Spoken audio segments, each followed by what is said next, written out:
Hello, my knights and knighties. Welcome to episode 38 of MidKnight Expressions, titled, Oh, You Mad Gods. This week's original video release is the A-Cappella version of Trinity, the third release from Spells and Spirits. Click the adjoining link to see my latest music videos or view it and other content on my channels. To join this naked vocal performance, let's have a thought-provoking conversation about the Iliad. The Iliad is an ancient Greek Isaic poem about Ilion, Troy.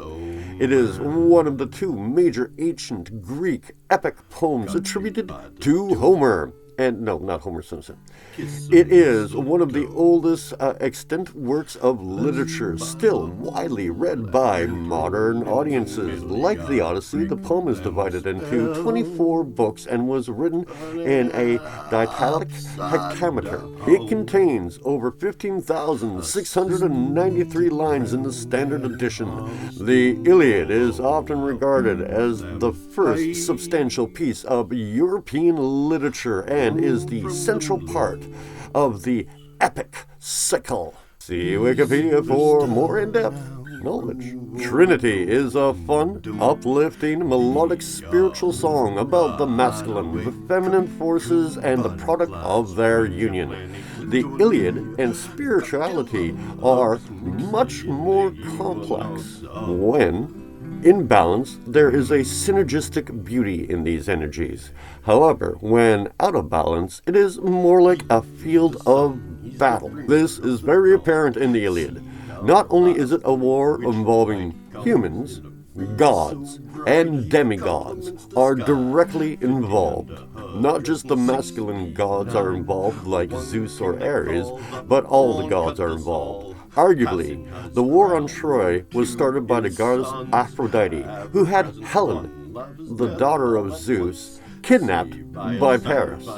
I truly do feel sorry for Helen. She got a bad reputation. From what I understand, Helen was taken against her will by Paris, along with many other treasures. Understand that women were commonly taken as literal trophies, usually after conquest. What Paris did was an insult to the rules of hospitality. Helen regularly expresses her disgust with Paris, calling herself a dog, wishing that she had died.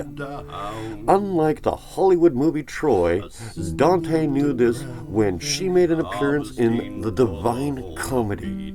Okay, let's take a step back and look at the difference between gods and spirituality. Spiritual awakening is about finding your own self in the cosmos, one that can help guide you through all aspects of life.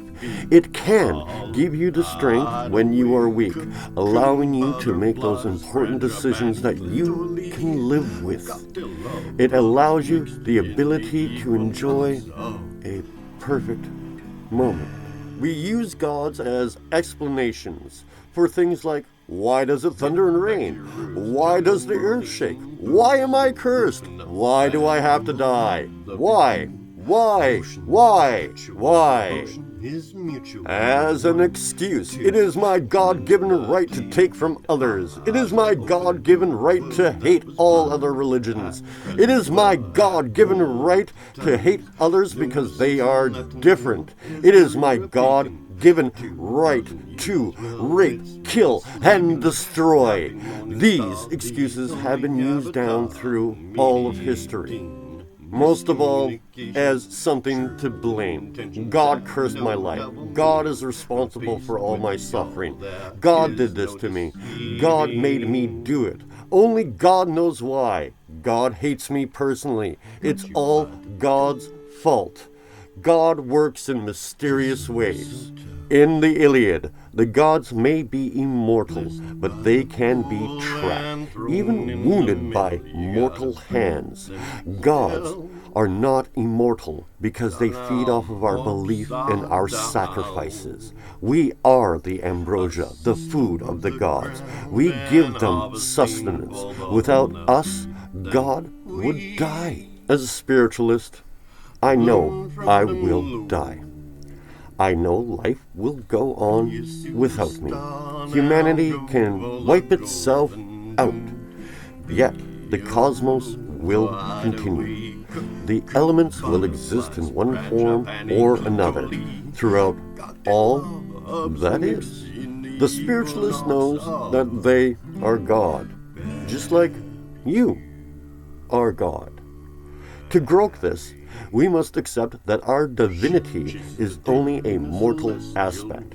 As we invoke the divine, we dilute the purity with our own bias. In the Iliad, gods bred with humans. Divine immaculate conception was commonplace and not just the rite of the Christian theology.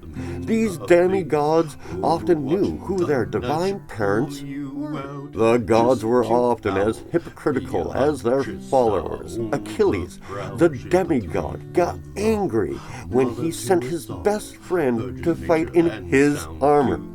His wrath and rage was so blind that he could not accept the responsibility of his own friend's death, going so far as to sacrifice 12 virgin boys. Yep, that hero killed children, using his grief as his God-given right.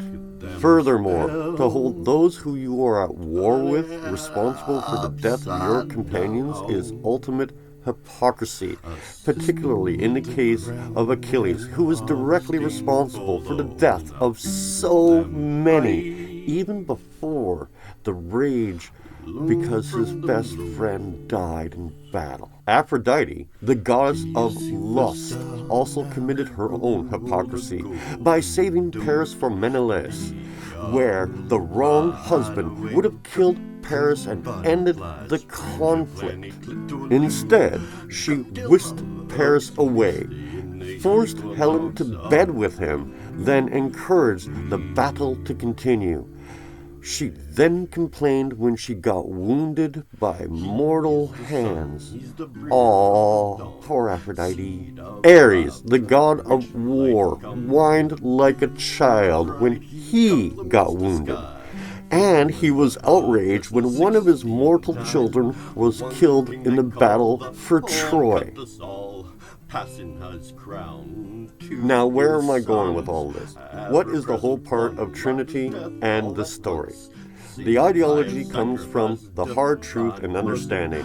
All elements, all sex, all species, all gods can be destructive when out of balance. We're talking about raging like a forest fire, flooding like a tsunami, tearing like a hurricane, shaking and quaking the only way Earth can.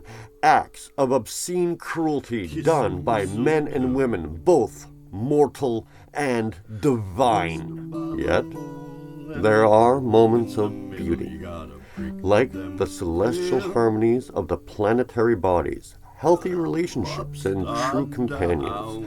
Moments when we rise above our petty nature to become a positive influence. We can love. We are capable. We can align with spiritual elements. We can awake true self-awareness and transcendence in all, even the divine. Now that I've got you by the toe, kiss the mistletoe, blessed by the hole and rolling in the middle. You gotta break them spells, turn it upside down, a system of the ground, and harvesting for the home. Now feed them, please, and learn from them low. Be a superstar. Well, Go for the gold. Join us for the acoustic release of Trinity, along with other thought-provoking conversations. And remember to like, subscribe, and leave a comment and share to become an official Knight or Knightie. We welcome your help and support. Feel free to reach out to collaborate or donate at ko-fi.com Sir David Evil MidKnight on these and many other projects. Huge announcement! Voting starts soon for the People's Artist. Click the link for further details. One free vote every day. Yours, the Trinity of a complex union. Sir David Evil MidKnight. Lyrics, music, and mediums composed by Sir David Evil MidKnight. All rights held by this composer, Sir David Evil MidKnight. Thank you for watching MidKnight Expressions. Click to subscribe or become a full member to see full content. Click the link below to see more MidKnight Expressions. Yours, Sir David Evil MidKnight. Be a superstar now, go for the gold.